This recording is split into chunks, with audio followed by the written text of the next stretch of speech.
C'est un drame qui nous interpelle tous. Ce drame survenu à Marseille dimanche dernier. Une adolescente de 15 ans morte, électrocutée dans son bain avec son téléphone portable. Son téléphone qui était en charge, qui est tombé dans la baignoire. Le 15 décembre, c'est une fillette de 10 ans qui est morte dans les mêmes circonstances à Vitrolles. On a retrouvé les parents de ces deux victimes qui veulent aujourd'hui alerter les autres parents et les jeunes. Reportage d'Amélie Rosic et Perrine Baglan. Sa chambre, et ça c'est cadeau qu'elle devait avoir le 22 décembre. Le temps s'est arrêté il y a 2 mois pour Nabia. Un dimanche comme un autre, sa fille de 9 ans, Camilla, prend son bain.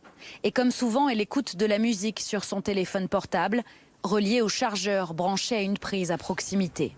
J'ai juste entendu le bruit aïe, je lui ai dit arrête de faire tes bêtises. Et quand j'ai été la voir, elle avait les yeux ouverts dans l'eau. Nabia trouve sa fille inanimée, son téléphone portable toujours branché au fond de la baignoire. L'autopsie pratiquée sur son corps a confirmé la mort par électrocution.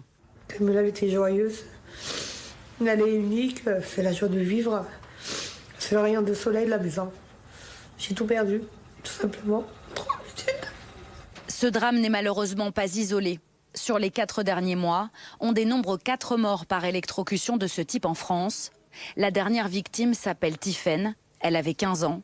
Son père l'a retrouvée dans son bain, dans les mêmes circonstances, dimanche dernier. Il pousse un cri de colère. Moi, c'est ma gamine qui est partie. Les gamins ont le téléphone 24 heures sur 24 avec eux, ils veulent communiquer 24 heures sur 24. Donc ils trouveront toujours le moyen, toujours l'excuse ou quoi que ce soit de rentrer dans une salle de bain, dans des toilettes ou autres avec leur téléphone. Moi, je voudrais juste alerter l'opinion publique ou je ne sais qui. Faites des téléphones ou des chargeurs qui soient capables de disjoncter quand ils sont en contact avec l'eau. Je pense qu'on évitera beaucoup de choses. Après plusieurs signalements, la Direction générale de la répression des fraudes lance une première alerte en 2018. N'utilisez pas dans la baignoire ou sous la douche un appareil électrique branché sur le secteur, y compris un téléphone étanche et résistant à l'eau. Aujourd'hui, les parents des victimes réclament une campagne nationale d'information, mais surtout des obligations de sécurité renforcées pour les constructeurs de smartphones.